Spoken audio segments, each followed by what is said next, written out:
It is Monday morning, 11 o'clock, and it is time for Monday Domains. Why Monday Domains, you ask? Because it's Monday and I'm buying, selling, learning about, planning, making, talking, selling. Yes, I'm actually in the process of selling a domain.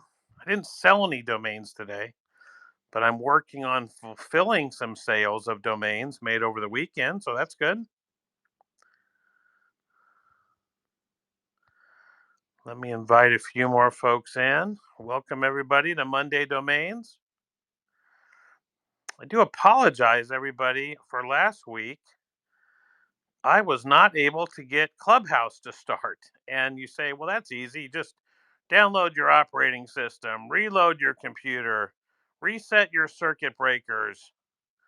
But even though I did all that, I was not able to get it working. And I think that was Monday Domains I missed. Maybe it was $1 million domains. But anyway, we are here for Monday Domains, mostly because of two reasons. It's Monday, and domains trade 24/7, 365. What a great asset. You notice that you do not need to put gasoline in your car to go trade domain names? You notice your domain names do not need gasoline to be able to run? You know that people can buy and sell products from the services and the information offered on your domain name without having to put gas in their car? Domain names, the answer to energy independence. Okay, maybe that's too big of a stretch, but you never know.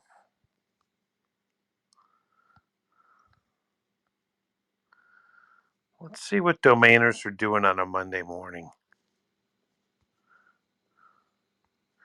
I've got hands raised if you want to share with me what you're doing on a Monday morning. Monday morning for me is mostly, uh, hopefully, doing the absolute funnest part of domain. And to my mind, the best reason to be in domain name investing and the funnest thing that you can do in domaining is waking up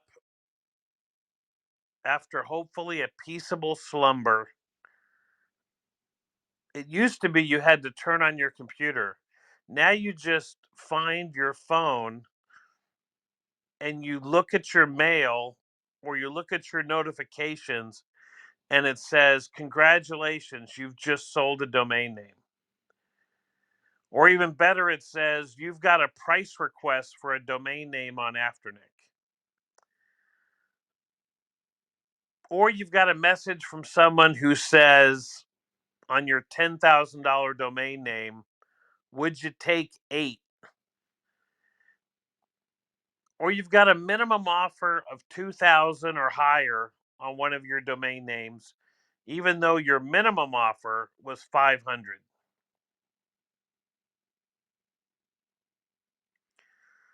Sometimes happy domaining on a Monday morning can just mean the name you ordered through your GoDaddy auction has been delivered. Your name's been transferred. And for 5 days, you won a name in an expired domain auction, and you've been wondering, will I really get this name? I like it. I like the price. I had to outbid a bunch of people. I was nervous I paid too much, but now I just hope I get it. And if you've got the message that says, oops, something has gone wrong with this sale and we refunded your amount, then just sometimes getting a domain name that you've won can make Monday a day for happy domaining.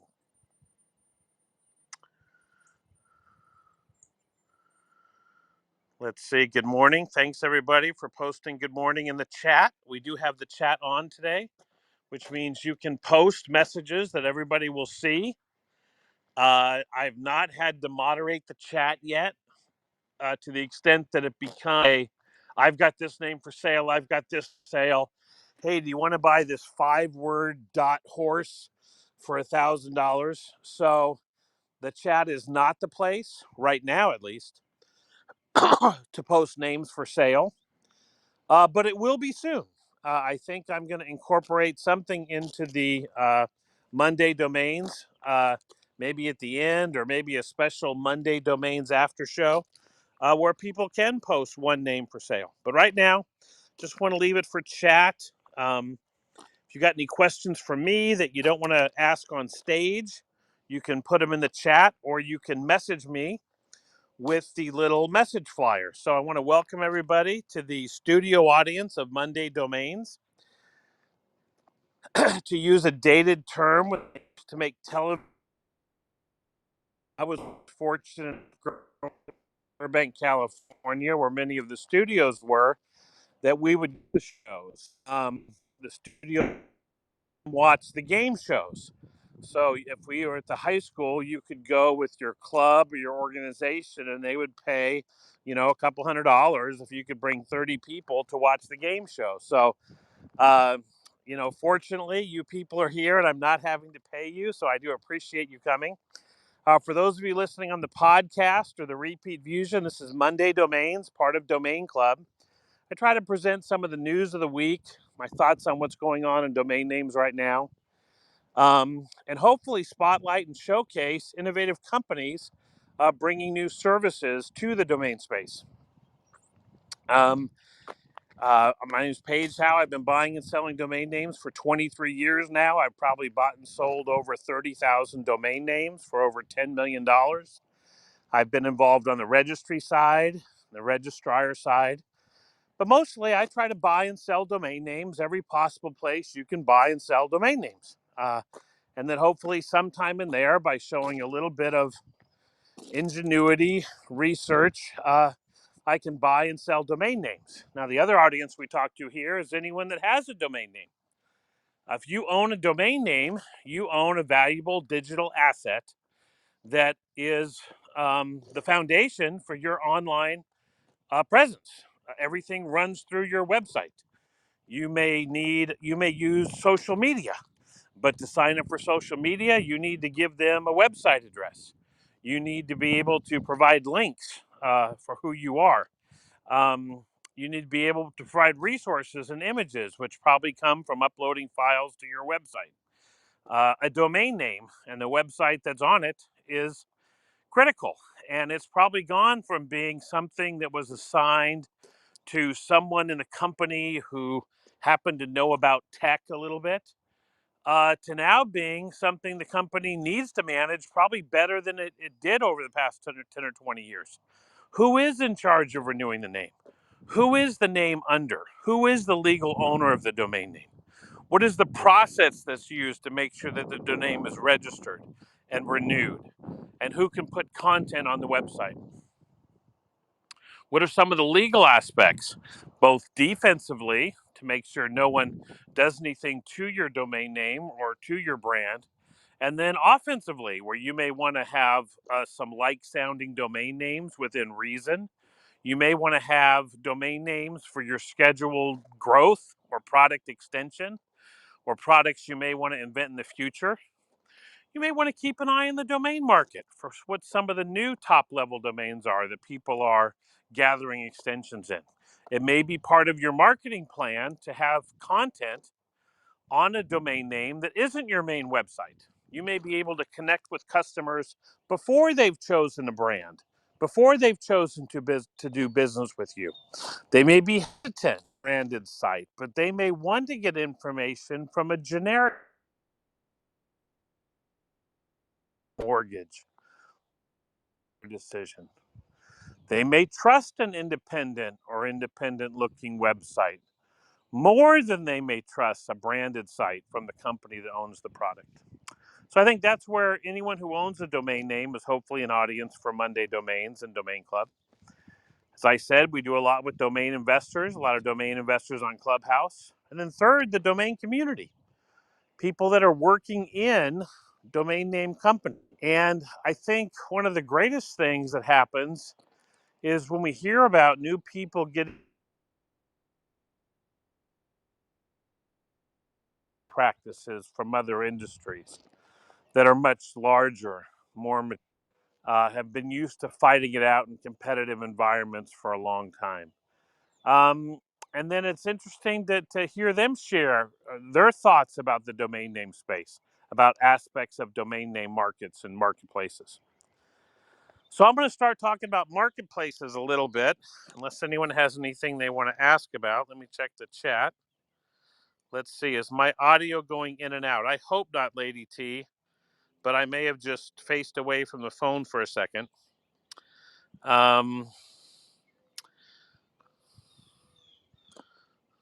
See, I'll say good morning to Dave in a second. I want to talk about marketplaces a little bit because I guess I'm starting to get to the breaking point that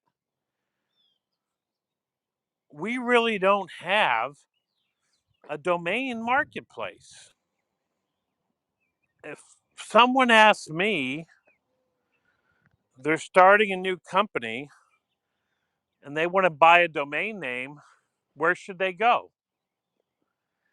And I'd love you to put in the chat where you think you'd tell somebody, because say GoDaddy, but you're going to get GoDaddy's take on the domain market. You're going to get GoDaddy's inventory on the domain market. You're going to get a lot of choice. If you know what you want, they're going to sell it to you if it's available, or they're going to sell it to you for a premium price if it's available. And then they're going to give you a huge number of options. Most of the front end channel is what they call it. You're going to see 3 rows of options on a desktop device. On a mobile device, you're going to have to scroll down a lot to see these options. But you're going to see other extensions that you can get for the domain name you want. So if I was going to start a business tomorrow to sell golf collectibles, collectibles.com, it's going to tell me that that name's taken and that I can hire a broker from GoDaddy to get that domain name. I'm just taking GoDaddy's word for it that it's taken. I've had situations lately where GoDaddy tells me something's taken and it's not taken. It's actually available. And GoDaddy says if I pay them $69, then they're going to go out there and look. Now they're going to go out there and look, not, but is that the way I want to buy a domain name?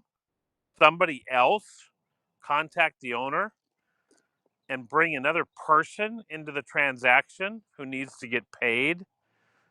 I don't control their interaction with the current owner of the domain name. I don't know if they're going to come in as a hard, I don't know if they're going to contact them correctly. Second thing they're going to do is they're going to say you can buy a bunch of other .coms that are similar to Golf Club. Are they similar because they have the word golf? They do a pretty good job of showing, like, if you want a singular, they're going to show a plural. And they do some good synonyms, but after about 5 or 6 names, kinds of directions. Next, they're going to say, well, you can't get golfcollectibles.com, you can get golfcollectibles.net. That's valuable. But if I don't know about .net, and then I'm told that I can get golfcollectibles.today, golfcollectibles.website, golfcollectibles.shop, golfcollectibles.store, golfcollectibles.yokohama. I know what those are. GoDaddy's just hoping I pick one.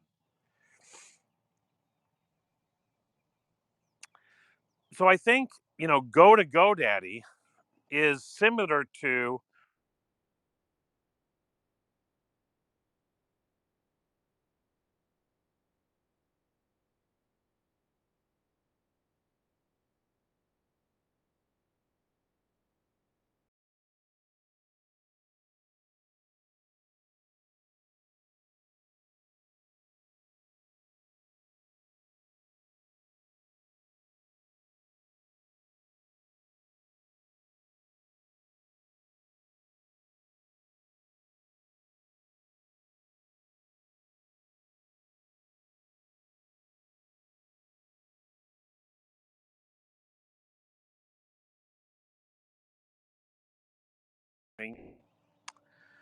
So then we have this idea that we have marketplaces. Wouldn't it be great to have an eBay or an Amazon or a Walmart of domain names? And we don't. In my opinion, the two closest things we have are Sato.com, Afternic.com. Is not worth. I used to have someone I worked for that had a phrase. It's not worth the powder to blow it up. It's not. It doesn't even list all the domain names that are on Afternic. It doesn't list them in any order that makes sense. And if you say anything to GoDaddy about it, they'll say, well, that's not really the main reason we have Afternic. So I'm just throwing Afternic out, afternic.com as a marketplace. So then you're left with Sadu. And Sadu, domain marketplace. We've talked about it a couple times in the last 3 weeks. We've talked about listing your domain names and their MLS. It's very difficult to search. If you just wanted to search all the names in a TLD, you can't do it. So you're just left with, again, type in golf available, and it's going to give me the most random assortment of other names. And it may give me 40,000 names with the word golf in it. Now we have some new players. We have Dan.com. And I think Dan, smartly, it started off as undeveloped, has become a very valuable domain investors to create landing pages for their domain names. And Dan has really taken escrow.com and processing many of the domain name transactions that happen in the marketplace today. And I know they've introduced their marketplace at Dan.com where you just type in a word like golf. And they haven't added as many features as they want to, but hopefully they'll be adding them as time goes by. But I think right now you can just sort by price and you can sort by length. And that's about it. And you're going to get a huge amount of inventory. The biggest problem Dan has run into, I think, for me at least, is because they were a great tool for domain investors to list their names, and that was the primary reason that people used them. A lot of domain investors would sell names and not take them off Dan. So many times, the most attractive name that you want or the most attractively priced name isn't really for sale on Dan and isn't owned by the person who's selling it.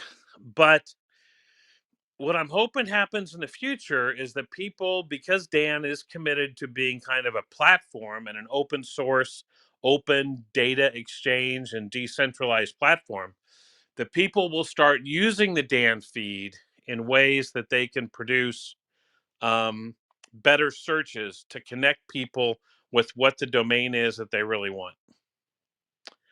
But the last thing that happens when people want to buy a domain name is, I believe, they need to develop and get some education on what it is they're buying. You know, if you want to go buy a green car, you might want to buy a Tesla. You might want to see what else is out there. You're going to try to find a comparison site. You might try to read some reviews. And I don't know if we have that in the domain business. I don't know if we have any way to just learn about domain names in a way that is realistic for a buyer. In other words, most of the educational material out there, and I've been a big part of a lot of that educational material, is geared toward people that want to invest in domain names because that's the biggest market. The market for people investing in domain names, in my opinion, is about 10 times as big as the market for people actually buying domain names to use them for websites. So if I was going to create a product or a service for people that were going to be learning how to buy domain names, I would go after the biggest possible market.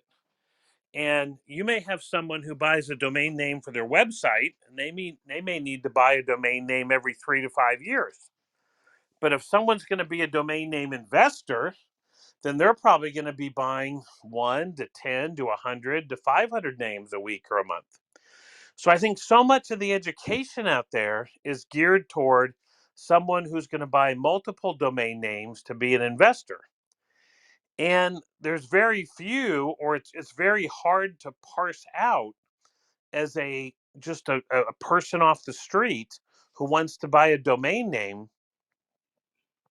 what they should be looking for. Because I think most of the articles are so tied in to registrars simply saying buy,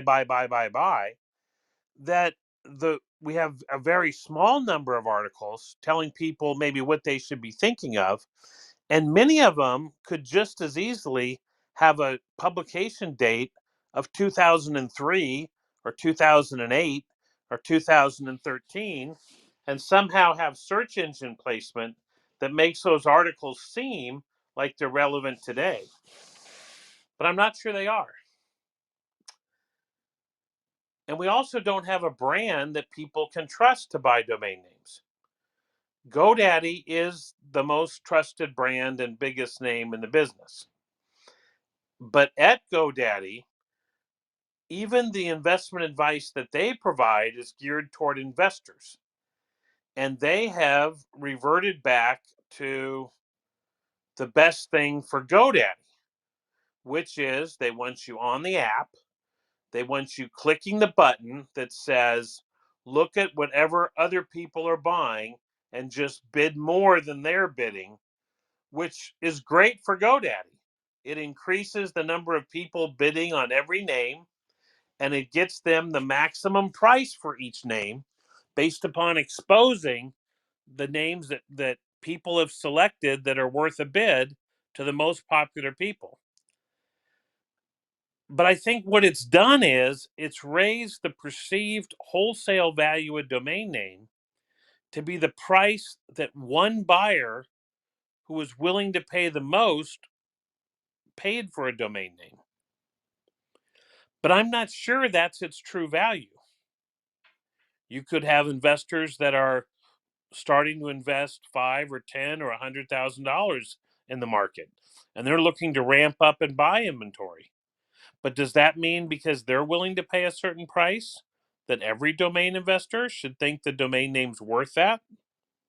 And those investors who do pay 1,000 or 5,000 or 10,000 for their domain name, they would never sell it at that price.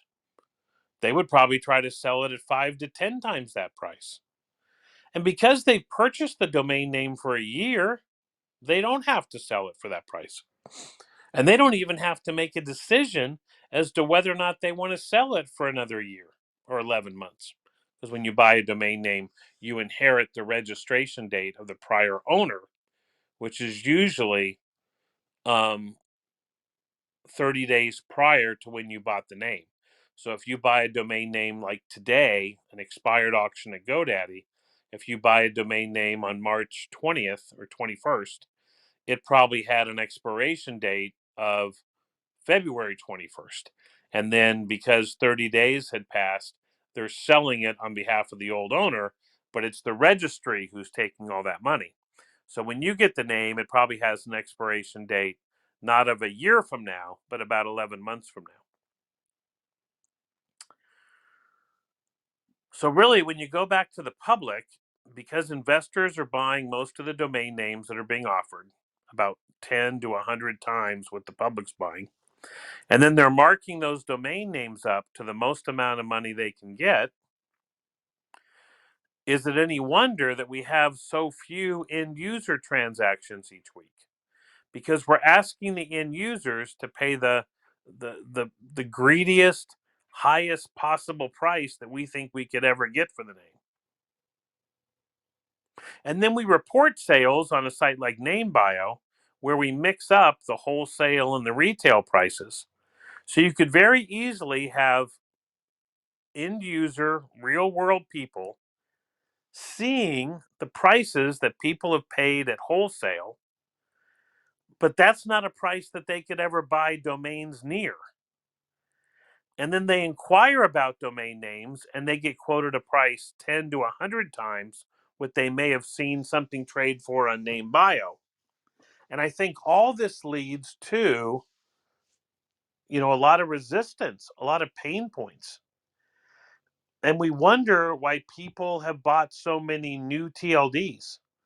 We wonder why people buy the worst option available for hand registration.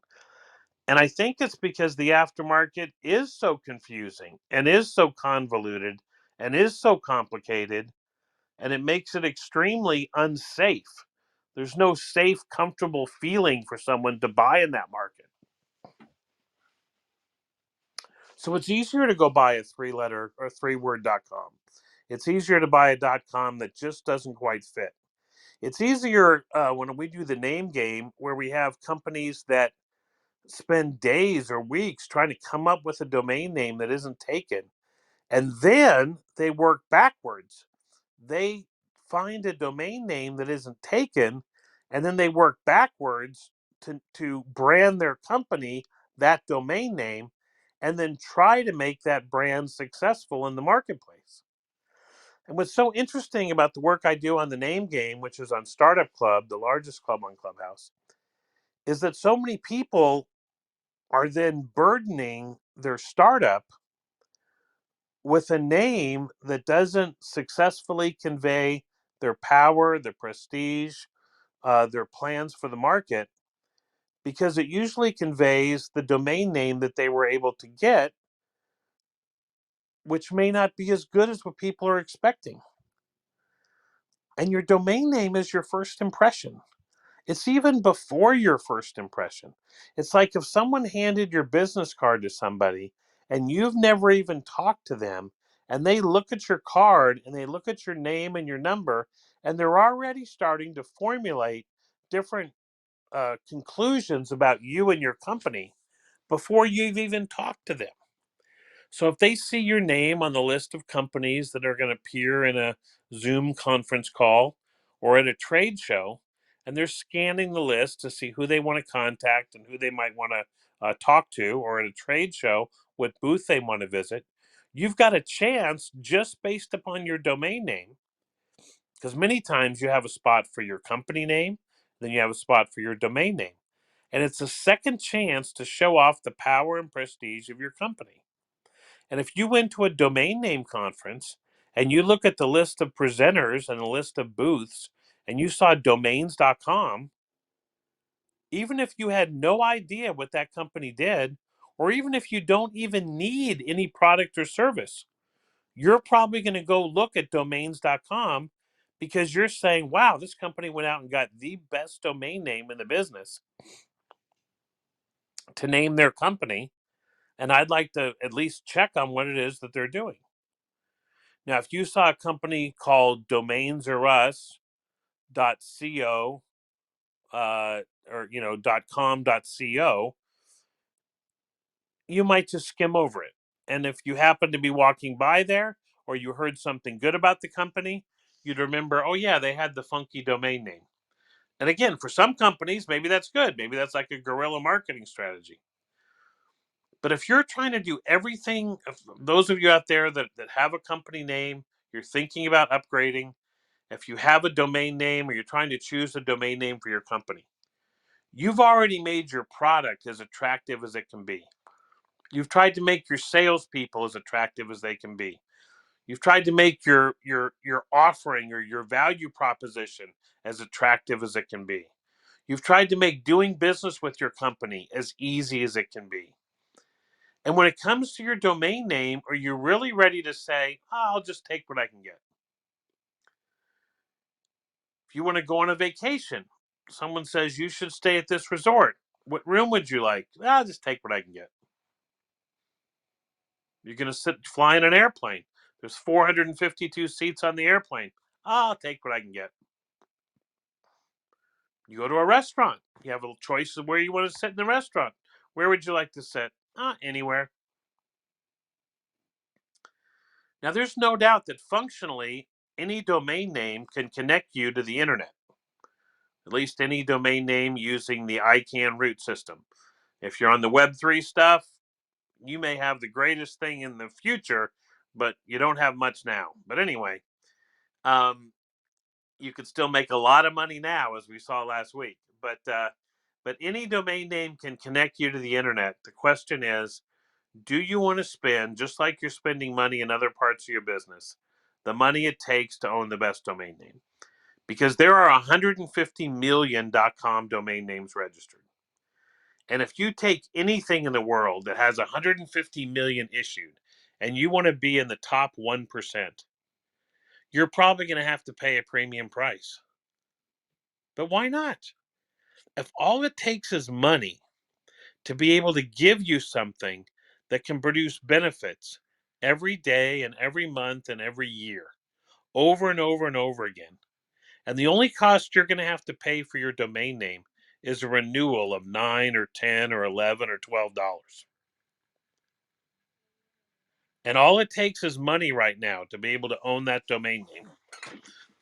Then why not spend the money? Especially in this inflationary environment, the money is only going to go down in value.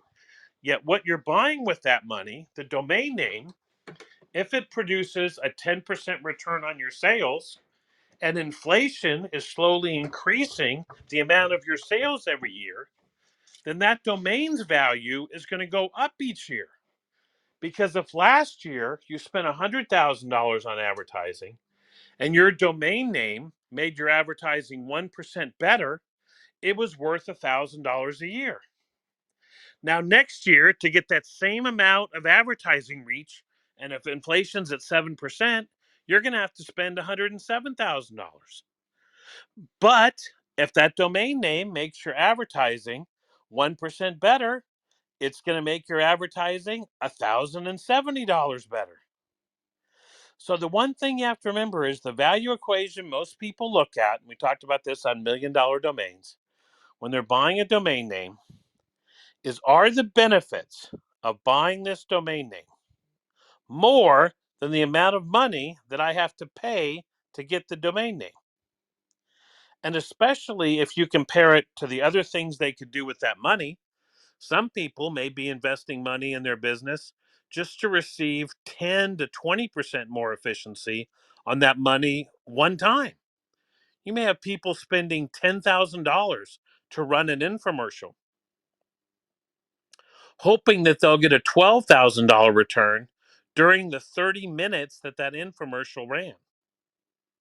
And you're offering them an asset that can produce returns every day and every month and every year in the future for simply money right now. And money has been plentiful and cheap. So that's why we like domain names. That's why I think domain names have a strong future. But the ways that we sell domain names are so inefficient that it's hard for us to communicate our story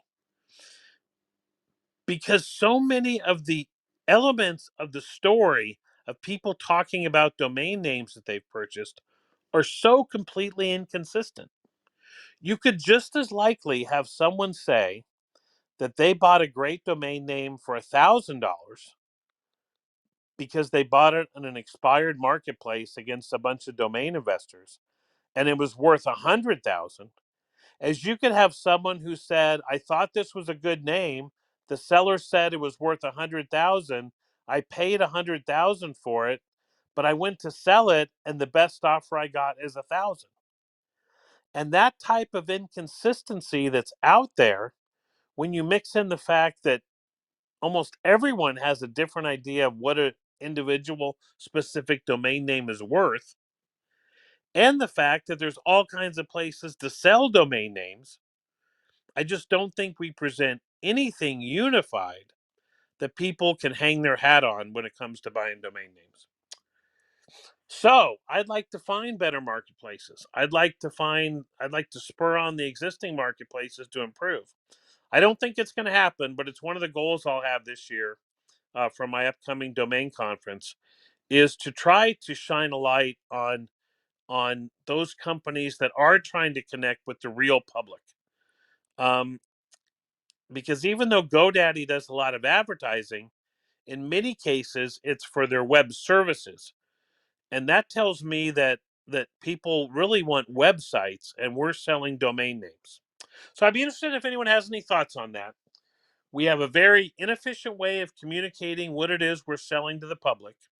And it seems like the companies that have made the most money in our business, the $1 billion domain companies like GoDaddy and Squarespace and Wix, they're selling websites, not domain names.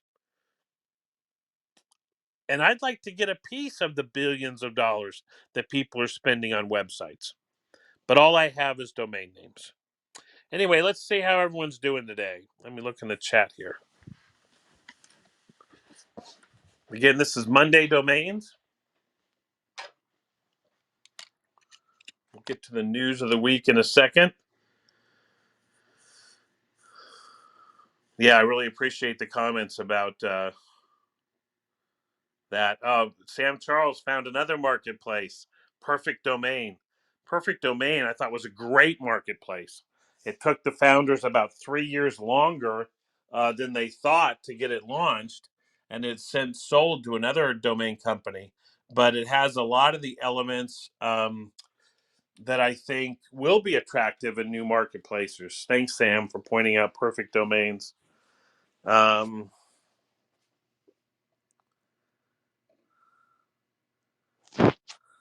let's see who else we have. We have anybody here in the Monday Domains family? All right, let's see what's going on in the news of the week. Let's see. News of the week. I feel like I need to have a little ticker tape in the background.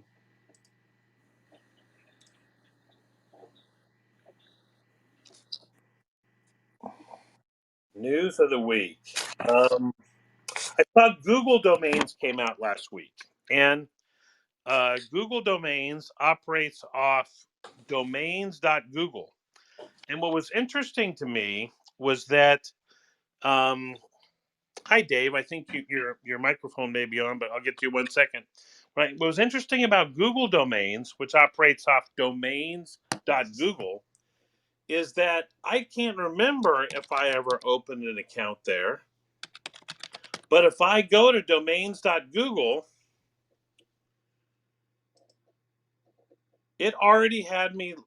You can log in with your regular Gmail account or your regular account that you use to manage your Chrome, and it already had all my information, my billing information, and things like that. And Google has been very active in the business identity marketplace. They've offered a free website product for years. You can make a my business page on Google for free, using the different tools. And I think the fact that they finally came out of beta, which is interesting because even Gmail isn't out of beta, actually knocked down the GoDaddy stock price that day by 5%. But it'll be interesting to see if over time names registered at Google's registrar will try to, even though the Department of Justice is supposed to stop them from trying to leverage market power and market strength in one area like search to extend over other areas. But I think it's important to reach out to. And I think that you can bet that if people look to buy domains, that Google is going to feed them information from Google about whether to buy domains. Google owns some extensions. They own .app, they own .dev, they own one that most people have never heard of called .new, and I own a couple domain names in .new. And what's funny about .new is Google with .new is trying to impose their view of what should be on websites on .new. And so .new is not an open TLD. You can't just buy a name and have it resolve with anything on it. You have to have on a .new site something that's part of the workflow of constructing something. You can't have an information site. You can't have a site about your company. It has to be literally the way they define it. It has to be an action in the workflow of creating something online. So I think Google takes the attitude that they are, if you just want to get information about something, well, you should go to Google. So they don't want to let anyone get a .new. Like say I had domains.new and I wanted to have an information site. The only thing I can do on domains.new is I have to offer you pretty much for free a free way to get a domain. Something has to be in the workflow. And they monitor your site after 30 days to make sure that you're doing something that matches up with their interpretation of what they think .new is supposed to be. Now, having said that, some of the biggest companies in the world have .new sites. Square has a payment site, Shopify has a shop site, Facebook and Instagram have sites on .new. So it's interesting, but they launched this right before the pandemic. They came out with the trademark sunrise period about 6 months before the pandemic started, and I think it was just overshadowed by what was going on globally, that most people have no idea that .new exists. But anyway, GoDaddy's a strong player, so I think seeing them enter the market is a big deal. Hey, Dave, I saw you pop up. You may do that just because you follow me, but have you ever run across Google domains at all? Hey, Paige. Yeah, I've actually bought some Google domains. And the reason I bought them was my understanding, and I'd read this somewhere, but as you know, I'm not a super tech guy, but was that if you use your Google domains for outbound marketing, they've already set up the DMARC and a couple of other those factors that I guess are designed to help you, in my case, keep me out of the spam folder on the other end. Well, that's a fantastic tip because I think a little bit of a little key difference there that I, like you, am not that technical. So even though I could probably watch a YouTube video on how to set that up, I'm probably more likely to make a mistake doing it than I am to do it correctly. So telling me that being in a certain registrar would help me, that would be attractive. Yeah, I remember the reading about it, and it sounded pretty legitimate that they would help. Um, and the other thing, as you mentioned too, was I think a free website. I haven't done that yet, but that's obviously interesting. Yeah, it's funny how the Uh, different parts of Google probably never want to talk to each other because I know Google, the search engine, of course, they probably would complain that there's too many content sites on the internet that don't produce anything. There's too many domain names without content. But I'm sure as the registry, they're not turning away anyone's money for .dev and .app. You know what I mean? yeah, Because they don't have a website, right? no, no, that's right. So even though the pricing is a little higher, I forget, maybe I might pay $18 for a .com. If it does what it says, and so far I've had good luck with it. I've had I don't know maybe a dozen names on Google domains, so that's worked out well. I also was going to comment on you talking about the ideal marketplace, and it would be nice, but as domain investors go.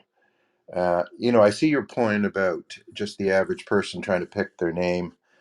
Uh, they would probably go to Google, a small business person, look for it and get a price. And, if they had something in mind, there's also Squad Help, for brandable names. And, I think that could be valuable. But there you're going to probably spend at least $1,500. Whereas, like you said, if you pick a 3-word domain and you'll probably get it for $10.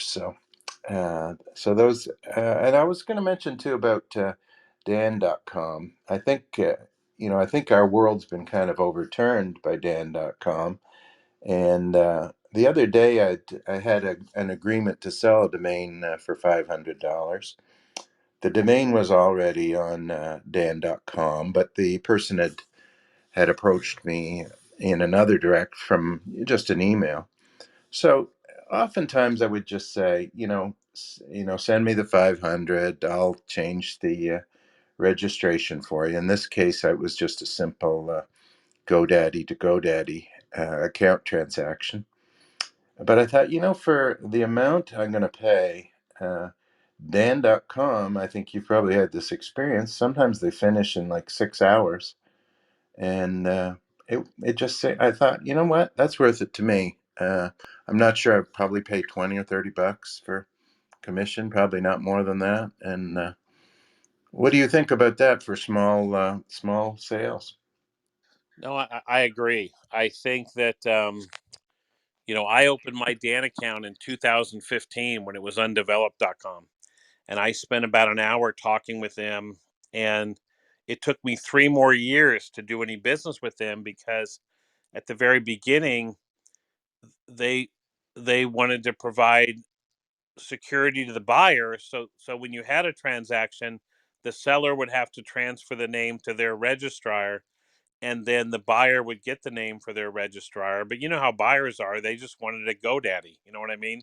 They don't Yeah. want to go in a new place. So when they finally got the idea of pushing domains, that a seller could push it to Dan's account, Dan would pay the seller and say, "Great, we're all set. We got it. We'll take it from here." Um, then then I grew my confidence in them grew exponentially because what I didn't like before was I would give up the code or I would give up the name, but I had to rely on them, kind of like Say to deliver the name to the buyer. And until the buyer approved the name, you couldn't get paid. So, yes, once they allowed you to push and then you got paid on the outbound push, I think that changed everything. One, it showed that they were in touch with the industry. They understood that a lot of names were recently registered. Maybe they had to be pushed. They couldn't be, provided a code. I think that really changed the game for them. And the second thing that happened was escrow.com left the business. And what I mean by that is when escrow.com got sold, they went from a 1 day or 48-hour transaction process with human beings that you could contact to a 2 to 3 day process that was mostly going to have a problem. The buyer had to triple verify information. You, as a seller, had to triple verify your ACH information. And I think the fact that they became more complex, because I mean, that used to be the go to, right, Dave? You just said, oh, we'll do it at escrow.com, and you could set it up and they could approve and they could pay and you could deliver and they could approve. And that was the go-to. And when they went to their new system, which had people in offices all around the world, so I think besides the fact that Dan's only on European time and things only work quick on European time, yes, I think when they changed to that, it made a huge difference. Yeah, I agree there, and you're quite right about escrow.com. They must have lost about 90% of their domain business because I still have sent the odd one through them. But you get, if you get a client that says, "Look, they asked for all this personal information. This is a company buy. I don't want to give my personal information." We both know that another day ticks by, even a couple hours, people can get cold feet, and what could have been a $5,000 sale is down to zero. And I think we also realized that a transaction is hard to make happen, right? It's kind of like getting porcupines to dance, right? Yeah, It's hard to get someone to agree to a price and feel good about the name. And for yeah, most of us that have been around for a while, you feel like you have to not just get the person to agree with their dying breath, but hmm you want to agree with some energy on their part that they not only are happy, but they're going to finish the transaction, and the transaction is so fragile until it's done. hmm And I hated that Saydu and some of the other intermediaries would add friction because I feel like people that work in the domain industry, if you come from outside the industry, and I put GoDaddy employees in this role also, you're just presented that this is easy. People just decide they want a name and they buy it. And then you could take as long as it takes to process a sale. You know what I mean? Um, yeah. because, well, the buyer agreed. They're never going to go back on it. And the seller, of course, they own the name because they wouldn't have sold it. And I just don't think there's an appreciation for the fact that, boy, until that buyer has paid the money, has the name, they still may be having second thoughts. And any little hiccup can cause them to say, to just go silent. You know what I mean? And we know what that means when they go silent.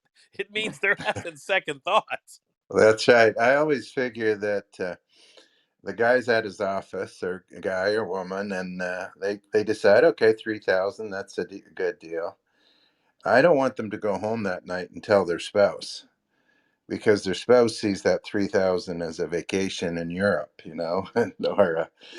or a new boat or Yeah, it's something. But amazing how many uh, self-employment people, and I'm not talking about partner in terms of spouse. I'm talking about how many self-employed people all of a sudden have a partner after a while, right? yeah, yeah, yeah. My I talked partner to my doesn't want it. partner and they wanted a better price. So, Yeah, but we got on this because of Dan. So, yes, I think that uh, yeah, because of the alternatives that, and then I think the last thing is when you add up your numbers for the year, and if you've heard me do one thing on Monday domains, it's know your numbers, know your numbers, know your numbers. You are going to look back at the year. And even though in any given sale, you might say, that was great. If Afternic brings me a buyer, I'll pay him 20% in a heartbeat. You know what I mean? If you bring hmm, me a buyer for a name that wouldn't have reached me directly, I will gladly pay 20%. But if you're just paying 20% to process a name and you look back over a year and you say, "Wow, I paid $18,000 just to do names that I could have done on my own," you know, I yeah, think that you have to look, but as long as it's just that small percentage, and you get the transaction done like you were talking about, Dave, I yeah. think it makes sense. But what I would like to see companies do, and this is why I think Squad Help and Brand Bucket have been a nice bit of uh, fresh air in the last 5 years, has been people will pay. And I said this on the social on Friday, and it was great to see RF back doing the socials. What Squad Help and Brand Bucket proved is that people will give up 30% of the margin of the sales price of their domain name if you can increase their velocity. And Yeah, just because they've done it with logos and a brandable marketplace, I want people to hear that they convince people to give up. There's money available. If you can increase the velocity of my sales, hmm, I'm willing to pay 30% of the sales price of names worth 10, 20, 30, 40, $50,000. So there should be a reward out there for innovation in the space. Now, of course, they want it exclusive. Of course, there's a lot of hoops to jump over. You have to pay to submit, but I think that's what I want people to hear is that people, domain owners, will pay if you can increase their velocity. that's right. That's right. Yeah, I'm just going to tell you a quick little story too. It's Yep. it's a it's a little bit off topic, but I think it's instructive. I was talking to a fellow the other day who I had a domain I wanted 15,000. The highest he would get to was 7,500, and I'm thinking of this because we're talking about leaving it overnight. Because I rejected his 7,500 verbally. I like to get all my buyers on the phone if I can. And the next day he sent me an email that he from Estabot saying the name was worth 1,500. He had a little screen clip. Well, you and I know those estimates are just that. They don't mean too much, and this was quite a powerful domain for his company. But he's basically ghosted me that since then. And every time I think back on that deal, I think that 7,500 would look pretty good right now. And I've even offered him that in an email. I said, you offered that. Are you still good for it? And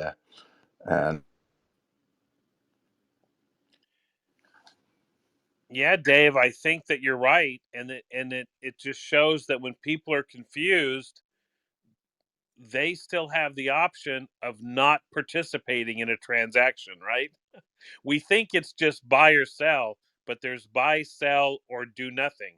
And the best thing I would do in that case is you have to put forth a little effort, but I think you could take any week or any month of either Name Bio or Ron Jackson or the GoDaddy sales results for any month that they publish on the blogs, and then just do a comparison between the sales price and the Esteban value.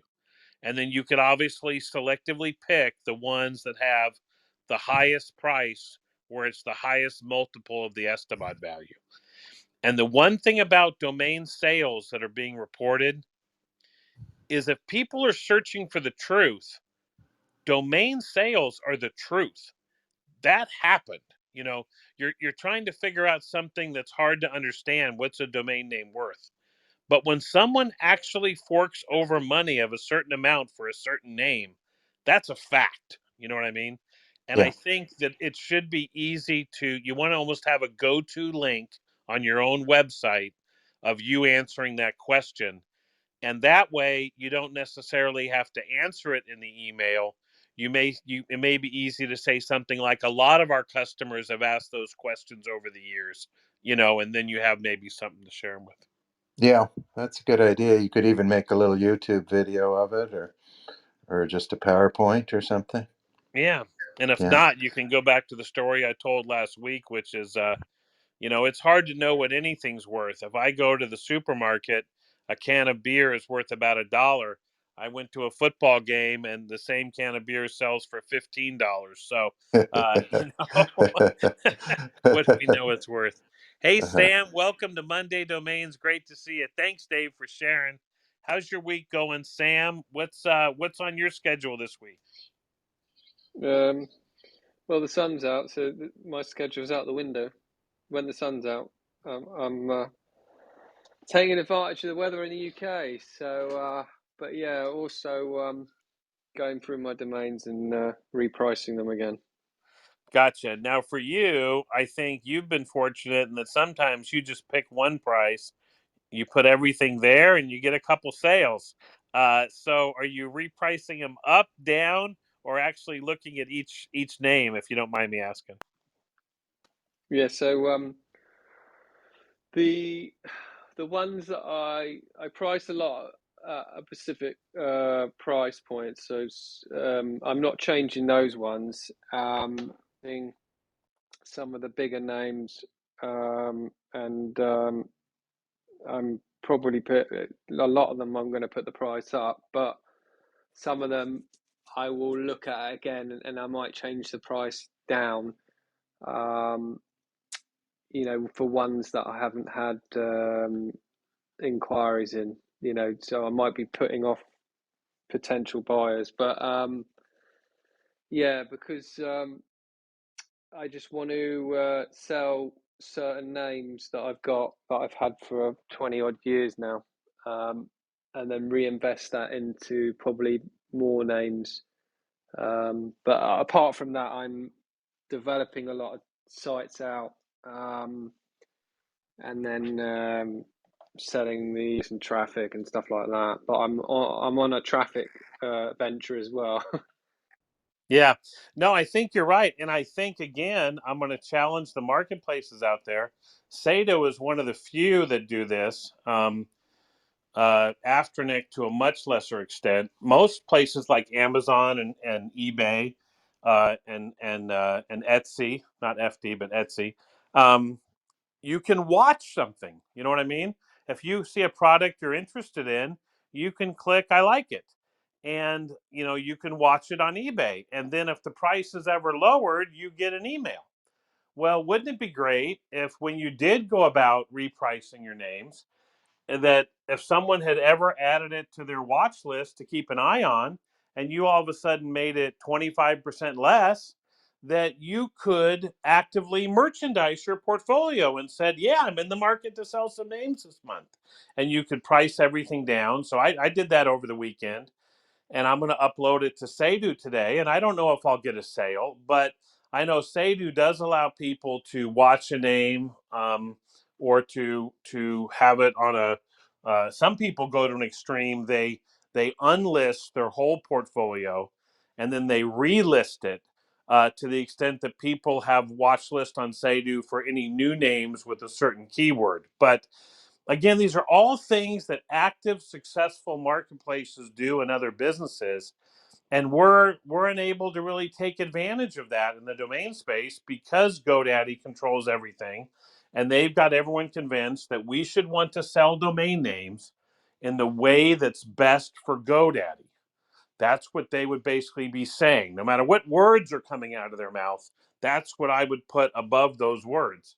And the reason I'm, been very supportive and of Dan is they brought innovation to the space, and anyone else that's bringing innovation. You know, because I think the public, doesn't want to buy in the way that's good for GoDaddy. They may want to buy in the way that's good for them. But, well, thanks, Sam. Good luck with your repricing. It can be tough. The only way I know how to do it is I'm fortunate that I've categorized a lot of my names. And so, just to give anyone out there a hint of what to do if you're repricing, I'll just give you what I do. So, usually I'll sort my names by category, and then I'll sort by expiration date.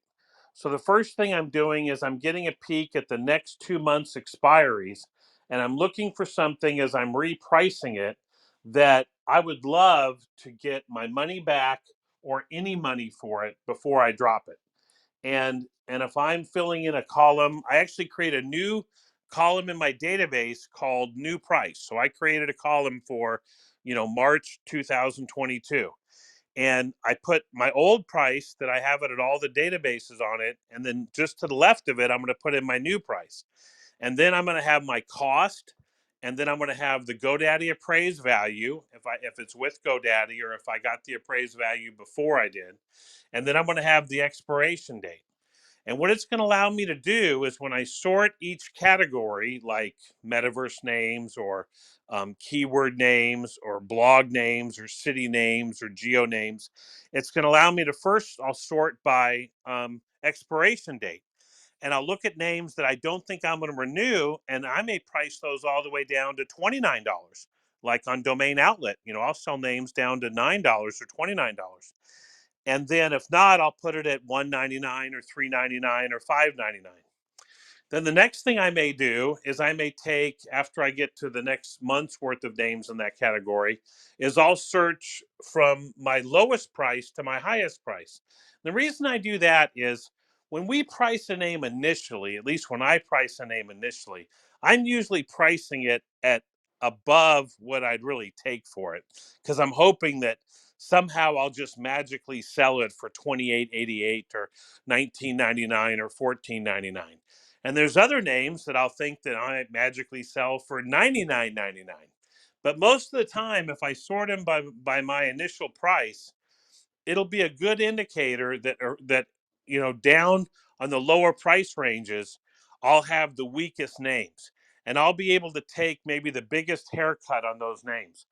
It's a great exercise for me to find names that I may have mispriced, and then I'll be able to maybe raise my price. So usually what I do is I first go expired, low to high. I mean, soonest to expire to latest, and then I'll go price low to high. But then the last thing I'll do is I'll go back through and I'll sort it by cost. And the reason I do that is a lot of my inventory I bought in the past 3 years. And I either paid, under $30 or under $50 for it, or I got it as a hand registration.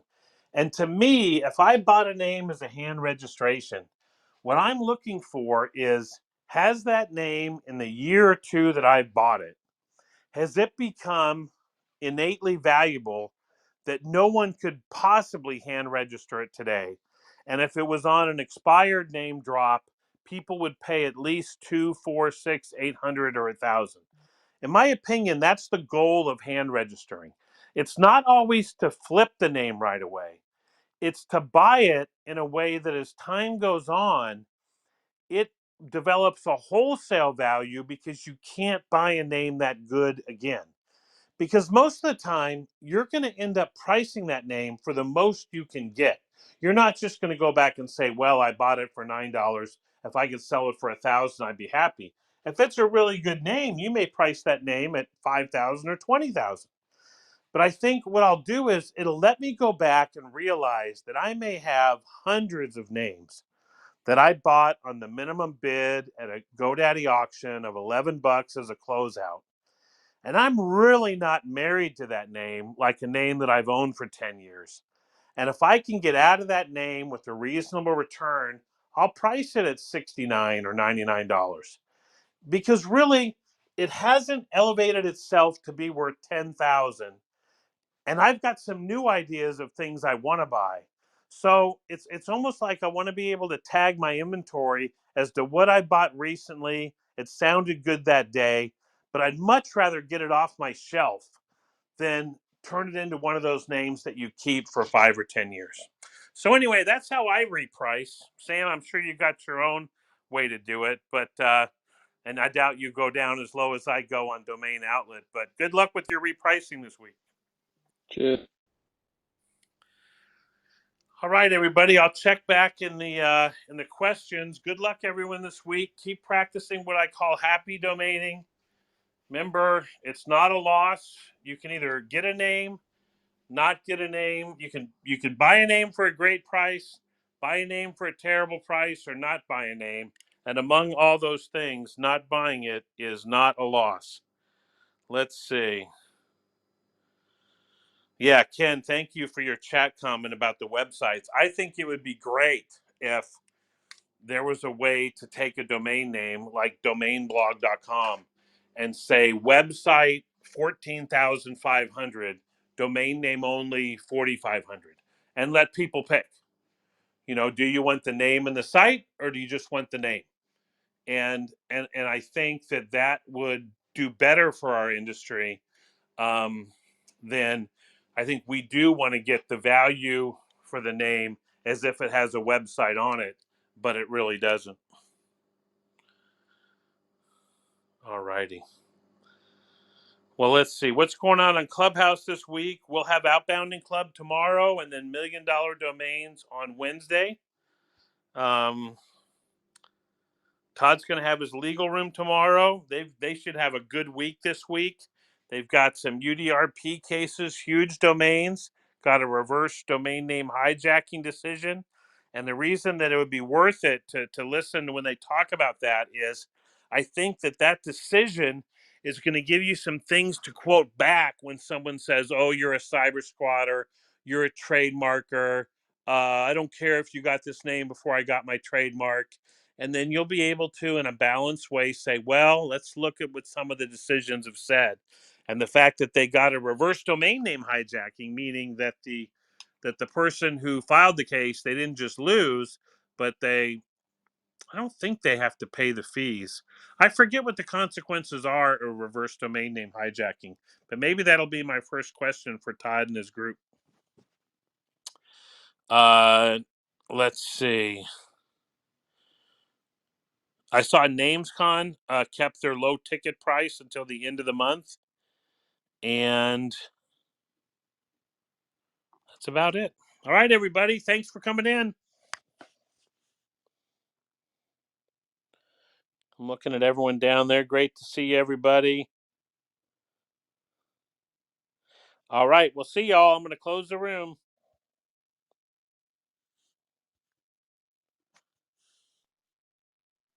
See ya.